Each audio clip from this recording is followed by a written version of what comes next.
आज हम सीधी कोर से विवर्तन यानी डिफ्रैक्शन एट स्ट्रेट एज के बारे में चर्चा करेंगे।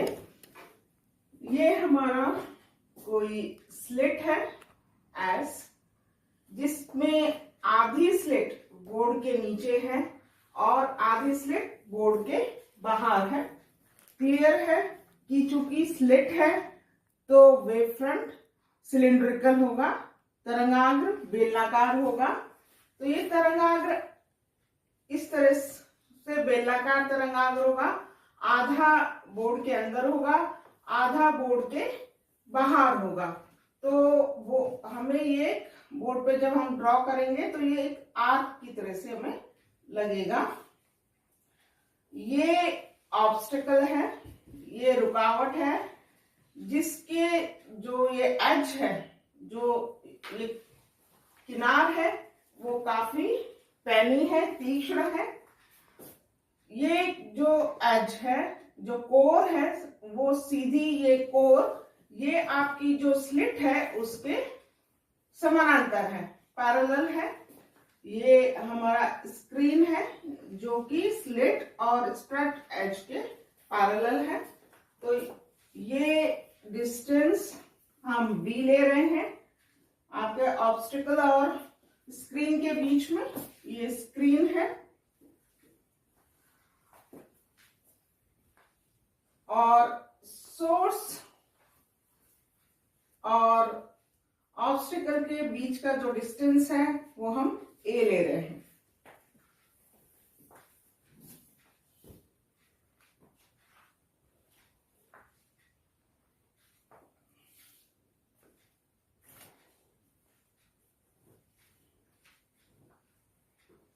ये ऑब्स्टिकल और ये एकदम पैना है, ये इसका जो कोर है वो एकदम पैनी है। ये पॉइंट हम P ले रहे हैं, मतलब सोर्स और इसको मिलाने वाले ये पॉइंट P है। ये पॉइंट O ले रहे हैं। ऑब्वियस है कि चूंकि ये ऑब्स्टिकल है तो उसका शैडो रीजन यानी छाया का जो क्षेत्र होगा, इसका इमेज का जो शैडो का रीजन है वो ये वाला शैडो रीजन है। यदि ये तीक्ष्ण नहीं होता तो यहां आपको अंधेरा डार्कनेस मिलती और यहां आपको ब्राइटनेस मिलती है। लेकिन ये तीक्ष्ण होने के कारण इसके किनारों से डिफ्रैक्शन होता है और जब आप देखते हैं तो पाते हैं कि ये जो शैडो रीजन है इसमें भी लाइट एंटर कर जाती है और मतलब जो P से नीचे की तरफ का जो रीजन है, P पॉइंट से नीचे की तरफ जो कि शैडो रीजन है, इसमें भी कुछ दूरी तक लाइट एंटर करती है। और इससे ऊपर वाले रीजन में जिसमें कि आप पूरी तरह से प्रकाश के उम्मीद करते हैं, वहां पर P के ऊपर की तरफ कुछ दूरी तक आपको ब्राइट और डार्क फ्रिंजेस प्राप्त होती हैं और उससे ऊपर कंप्लीट लाइट प्राप्त होती है। इसे हम एनालिसिस करेंगे कि ऐसा क्यों होता है।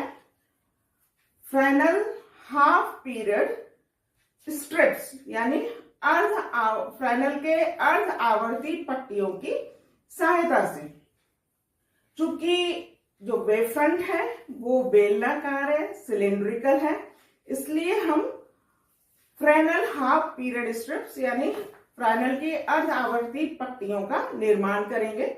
यदि ये स्फेरिकल होता, मतलब गोलाकार होता तो हाफ पीरियड जोन्स का निर्माण करते, लेकिन अब चूंकि बेलनाकार है इसलिए हाफ पीरियड स्ट्रिप्स का निर्माण करेंगे। अब हम इस वाले रीजन में कि स्टडी करें तो कोई पॉइंट हम प्री प्राइम, ये कोई पॉइंट ले लिया है हमने, इस पर इंटेंसिटी को हम देखते हैं, इस पॉइंट को। तो इसको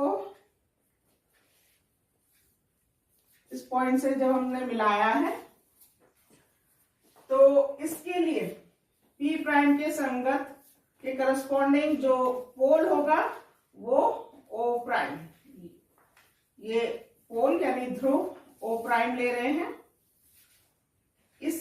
इसको हम W1 कह दें और ये W2। तो आपका जो वेवफ्रंट W1 W2 है वो दो पार्ट्स में डिवाइड हो रहा है, O प्राइम W1 और O prime W2। O prime W1 का तो पूरा भाग खुला हुआ है, लेकिन O प्राइम W2 का कुछ भाग ही O प्राइम के बीच में खुला हुआ है और बाकी भाग इस ऑब्स्टिकल से छुप रहा है। तो इस पॉइंट पे O प्राइम W1 के कारण जो इंटेंसिटी होगी उसको निकालने के लिए हमें क्या करना है, ये तो दूरी P प्राइम O प्राइम हो गई, तो P prime O prime plus lambda by 2, P prime O prime plus 2 lambda by 2, और ऐसे ही करते हुए P prime O prime plus n lambda by 2 के आर्क चाप यहां पर बनाने हैं और अर्ध आवर्ती पट्टियां यानी हाफ पीरियड स्ट्रिप्स का निर्माण करना है इस पर। वैसे ही ये P prime O prime plus lambda by 2 और आगे तक ये लेते हुए यहां पर भी आपको आर्क बनाने हैं O प्राइम W2 पर वाले भाग पर और हाफ पीरियड स्ट्रिप्स बनानी है। लेकिन आप देख रहे हैं O प्राइम W1 के जो हाफ पीरियड स्ट्रिप्स होंगी वो कंप्लीटली खुली होंगी, तो इस O प्राइम W1 के कारण या से हम लिख लें intensity due to O prime W1, मतलब O प्राइम W1 भाग के कारण P प्राइम पॉइंट पर जो तीव्रता है, इंटेंसिटी है, वो हम निकालना चाह रहे हैं। तो पहले हम एम्पलीट्यूड निकालेंगे और उसका स्क्वायर, मतलब उसका स्क्वायर इंटेंसिटी होगी, यानी आयाम निकालेंगे और उसका वर्ग कर देंगे, वो आपको तीव्रता दे देगा।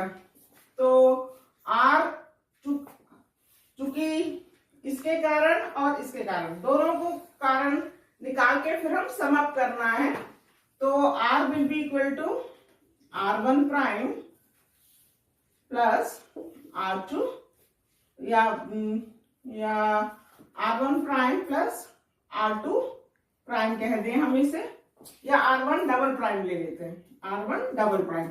इसके कारण OW1 के कारण जो रिजल्टेंट एम्पलीट्यूड है उसे हम R1 प्राइम कह रहे हैं और O प्राइम W2 के कारण जो रिजल्टेंट एम्पलीट्यूड है वो हम R1 डबल प्राइम से डिनोट कर रहे हैं। तो हमें R1 प्राइम निकालना है, intensity due to O prime W1, वो हमने R1 प्राइम ली हुई है, तो R1 प्राइम निकालना है। तो R1 प्राइम क्या हुआ, ये पूरा, तो क्या हो जाएगा R1 अपॉन 2। इसके बारे में हम पहले डिस्कस कर चुके हैं, R1 अपॉन 2, क्योंकि ये सारी स्टेप्स खुली हुई हैं, है ना। और R डबल प्राइम मतलब इस भाग के कारण, O प्राइम W2 भाग के कारण, ये हमने ले रखा है is equals to R1 prime, है ना। तो और R डबल प्राइम किसे ले रहे हैं, intensity due to O prime W2।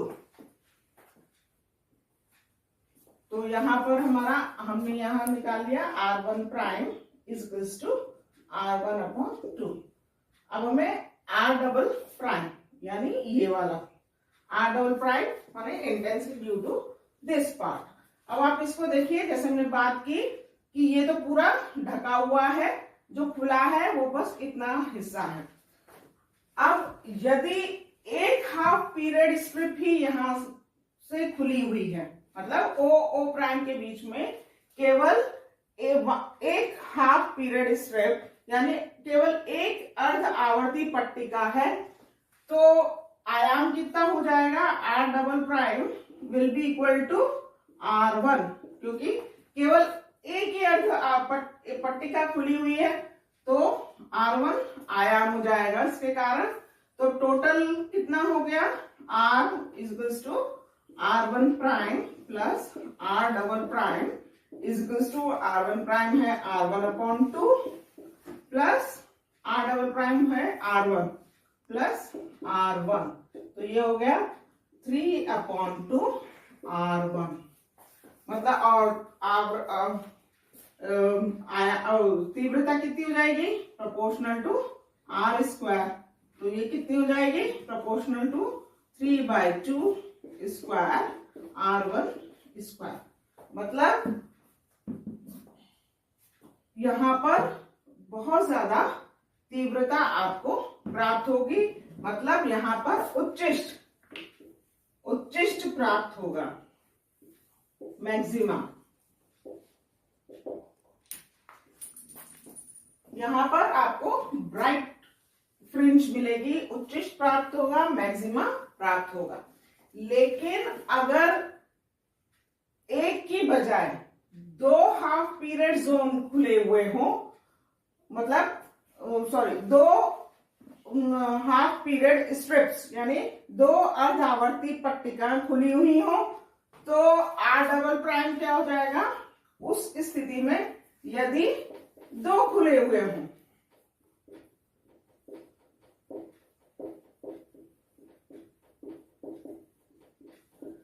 तो आपका जो R डबल प्राइम है वो हो जाएगा R1 माइनस R2, और दोनों की इंटेंसिटी लगभग बराबर होती है, तो ये लगभग 0। तो टोटल इंटेंसिटी इस पॉइंट पर कितनी हो जाएगी? R is to R1 prime plus ये R1 ले रखा है, R1 it is R1 double prime, symbols 1 ले ले तो R1 डबल प्राइम ले रखा था ना, R1 double prime R1 double prime, तो ये R1 prime plus R1 double prime कितनी हो जाएगी? R1 प्राइम तो ये है R1/2, क्योंकि अभी भी ये पूरा तो खुला हुआ ही है, तो ये तो वही होगा R1/2, लेकिन R1 डबल प्राइम अब कितना हो गया? ये R1 डबल प्राइम ले रखा, R1 डबल प्राइम अब कितना हो गया? 0। तो ये R1/2 ही रह गया, मतलब इस तीव्रता से कम तीव्रता प्राप्त होगी, मतलब डार्कनेस मिलेगी, मतलब निम्निष्ठ होगा, मतलब कि आपको डार्क फ्रिंज मिलेगी यदि 2 खुले हुए हों। लेकिन अगर 3 खुले हुए हों तो आपको वहां पर फिर ब्राइट फ्रिंज मिलेगी। कहने का मतलब ये है, यदि यहां पर ऑड नंबर, मतलब ऑड नंबर में की फ्रिंजेस, यदि ऑड नंबर की पट्टिकाएं खुली हैं, ऑड नंबर में स्ट्रिप्स खुली हुई हैं, मतलब विषम संख्या में पट्टिकाएं खुली हुई हैं, तो आपको ब्राइट फ्रिंज मिलेगी। और यदि सम संख्या में यानी इवन नंबर में यदि स्ट्रिप्स खुली हुई हैं, तो आपको वहां पर डार्क फ्रिंज मिलेगी। लेकिन अगर आप इसको और ऊपर लेते जाएं, ये पी प्राइम पॉइंट को और ऊपर ले जाएं, यहां पर कहीं ले आए, तो आप जब मिलाएंगे तो पोल यहां कहीं होगा और फिर इधर से और इधर, मतलब पट्टिकाएं बहुत ज्यादा खुल जाएंगी। आप जितना ऊपर लेते जाएंगे उतनी ही ज्यादा पट्टिकाएं, ओ प्राइम ऊपर शिफ्ट होता जाएगा तो उतनी ही ज्यादा पट्टिकाएं खुलती जाएंगी। तो अब जो टोटल आपका इस पॉइंट पर पी प्राइम पर इंटेंसिटी कितनी होगी, R1 प्राइम कितनी हो जाएगी, R1/2 और R1 डबल प्राइम कितनी हो जाएगी, इट विल बी R1/2। मतलब O प्राइम काफी ऊपर शिफ्ट हो गया है तो बहुत सारी पट्टिकाएं खुल गई, तो जो आपको रिजल्टेंट मिलेगा वो R1/2। तो total R is equals to R1 prime plus R1 double prime is equals to R1/2 plus R1/2 is equals to R1। मतलब पूरी तरह से फिर प्रकाश आप यहाँ फिर और ज्यादा ऊपर जाएगा तो पूरी तरह से सारे में प्रकाश आपको मिलेगा। कहने का मतलब यह है कि P बिंदु के थोड़ी सी ऊपर आप हैं तो आपको ब्राइट और डार्क फ्रिंजेस मिलेंगे, लेकिन आप ज्यादा ऊपर की तरफ जाएंगे तो फिर आपको एक समान प्रकाश आपको प्राप्त होगा स्क्रीन पर। अब हम इसका मैथमेटिकली एनालाइज करेंगे, इसका मैथमेटिकल ट्रीटमेंट करेंगे।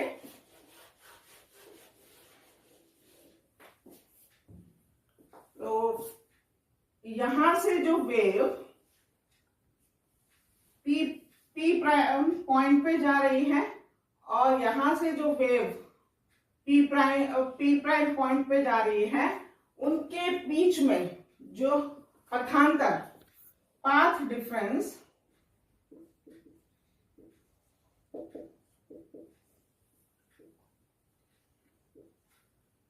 कितना होगा, ओ P prime minus O prime P prime. ये पाथ डिफरेंस हमें निकालना है। तो पहले हम ओ पी प्राइम निकाल लें।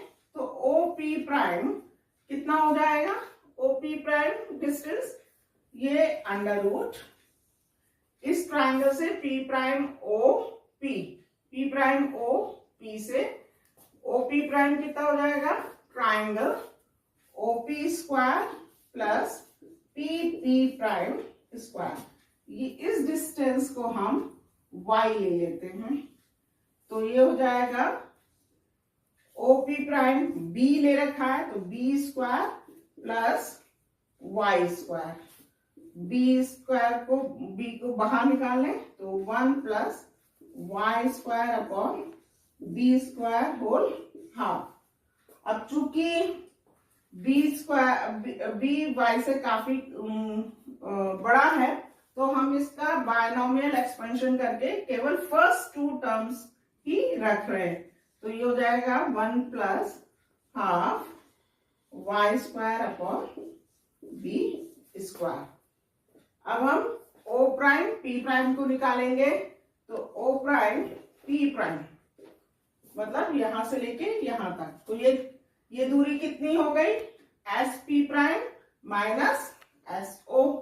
तो ये हो जाएगा S P prime minus S O, S O prime, S P prime minus S O prime. S O prime भी ए है क्योंकि ये रेडियस है, त्रिज्या है, ये हमने दूरी ए ले रखी है तो चूंकि त्रिज्या है तो ये भी ए ही होगी। और एस पी प्राइम ये तो triangle P prime S P prime S P से जो एस पी प्राइम कितनी हो जाएगी, under root S P square plus P P prime square, P P prime square minus S O prime. तो ये हो जाएगा एस पी प्राइम स्क्वायर, क्या हुआ एस पी प्राइम, ये क्या हो गया एस पी प्राइम, नहीं sorry S P square, S P square, ये एस पी स्क्वायर है, तो एस पी स्क्वायर क्या हो गया A plus B square plus P P prime Y square minus A square, A plus B बाहर निकाल लें हम, 1 plus Y square upon A plus B whole square half minus A square. Obvious है कि a plus B Y से काफी बड़ा है, तो हम इसका बायनोमियल एक्सपेंशन करके फर्स्ट 2 टर्म ही ले रहे हैं, तो a plus b 1 plus Y square upon 2a plus B square minus A square. तो ये हमें मिल गया है, ओ प्राइम पी प्राइम भी मिल गया, ओ पी प्राइम भी मिल गया, इसे हम यहां रिप्लेस कर दें, तो ये आपका हो जाएगा ओ पी प्राइम आपका बी प्लस नहीं sorry b 1 plus Y square upon 2b square minus a plus B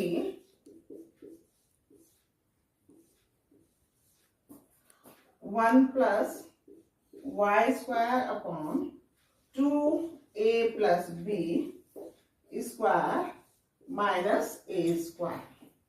तो ये हमने यहां लिख दिया है।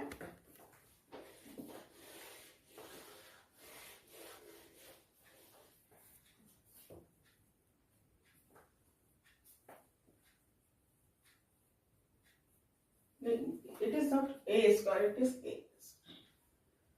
it is a square नहीं, तो यहाँ आपको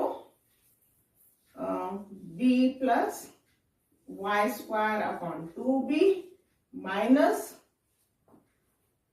a minus b minus a plus b से यहाँ cancel out minus y square upon 2a plus b minus a। तो ये कैंसिल आउट हो जाएंगे,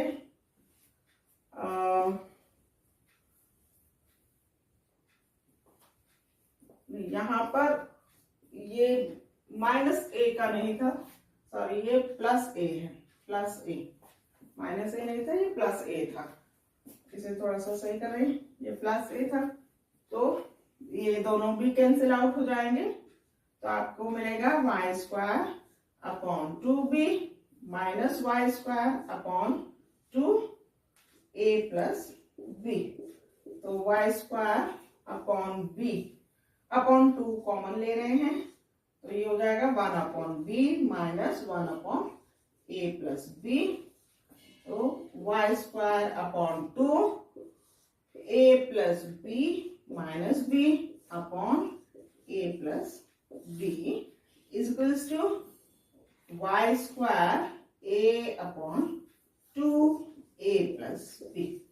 तो ये आपका पाथ डिफरेंस निकला, मतलब पथांतर, पथांतर यानी पाथ डिफरेंस।